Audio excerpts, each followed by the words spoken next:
जय श्री कृष्ण दोस्तों आज की ये जो कहानी बहुत ही अद्भुत कहानी है। ये कहानी से मैं कोशिश करूंगा कि आपके जीवन में बदलाव आए और आपकी सोच को भी थोड़ा बहुत बदल देवे। ये कहानी एक ऋषि मुनि और उनकी पत्नी की है। उनके विवाह को कई वर्ष हो चुके होते हैं, बट उन्हें कोई भी औलाद नहीं होती है। औलाद प्राप्ति के लिए वो भगवान शिव की तपस्या करते हैं। कई वर्ष तपस्या बीत जाने के बाद भगवान शिव उन्हें दर्शन देते हैं और भगवान शिव से वो पुत्र प्राप्ति की कामना करते हैं। भगवान शिव कहते हैं कि आपके भाग्य में पुत्र का योग नहीं है, फिर भी आपने इतनी कड़ी तपस्या की है, तो इसके फलस्वरूप मैं आपको पुत्र का वरदान दूंगा। मगर आपको कैसा पुत्र चाहिए? क्या लंबी आयु और कम बुद्धि ज्ञान वाला पुत्र चाहिए, या फिर कम आयु और बुद्धि और ज्ञान से अतुलनीय चाहिए?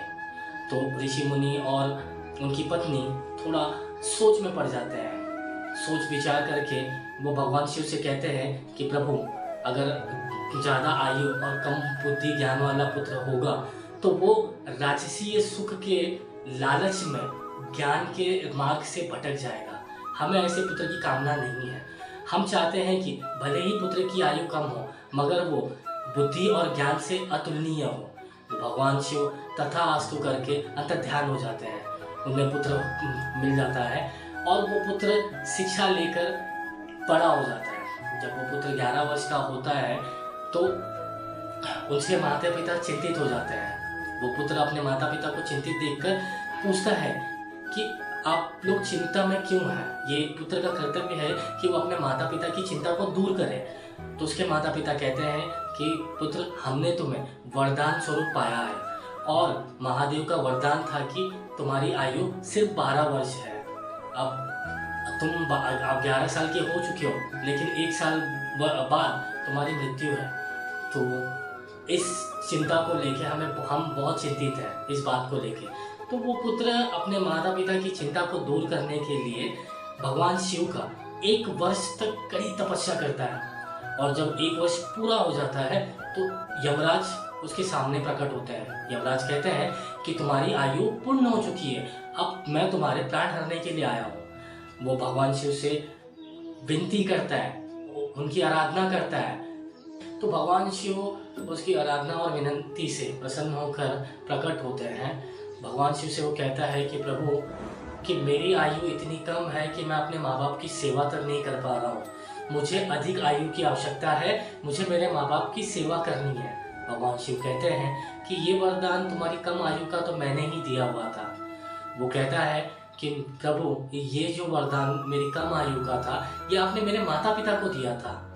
एक वरदान का तो हक मेरा भी है, तो वो एक वरदान आप मुझे दे दीजिए कि मैं मेरे माता पिता की सेवा करूं, मैं अपना पुत्र धर्म निभाऊं।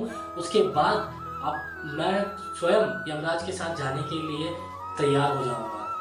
भगवान शिव उसकी ज्ञान और बुद्धि से प्रसन्न होकर उसे दीर्घ आयु का वरदान देते हैं। यमराज कहते हैं कि प्रभु, आपने ही वरदान कम आयु का 12 वर्ष की आयु तक का दिया था, अभी आप ही मेरे कर्म विधि में बाधा डाल रहे हैं। भगवान शिव कहते हैं कि ये जो बालक है, इस बालक ने घोर तपस्या की है और इसके ये जो कर्म है उसका तो फल मुझे देना ही है, क्योंकि इतना जो कठिन ये जो उसने कर्म किया है उसका तो फल का ये हकदार है। तो इसे मैं दीर्घ आयु का वरदान देता हूँ। तो दोस्तों, ये कहानी ये जो मैं ऋषि की कहानी बता रहा हूँ, वो जो बालक है 12 वर्ष का, ये बालक कोई और नहीं है, ऋषि मार्कंडेय, जिन्होंने ओम त्र्यंबकम यजामहे सुगंधिम पुष्टिवर्धनम उर्वारुकमेय वंदनाम मृत्युर्मोक्षीय मामृतम, इस मंत्र का उन्होंने रचना की है, इस मंत्र की उन्होंने।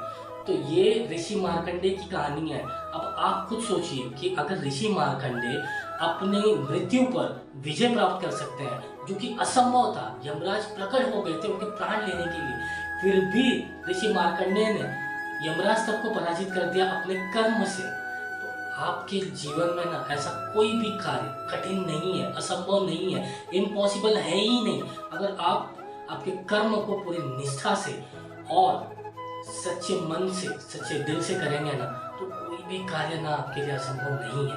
आप आपके जीवन में ना बहुत कुछ प्राप्त कर सकते हैं, बहुत कुछ। आप कोई भी कार्य कीजिए उसे पूरी निष्ठा, सच्चे मन से और पूरी लगन से कीजिए, आपको फल अवश्य मिलेगा। जय श्री कृष्ण।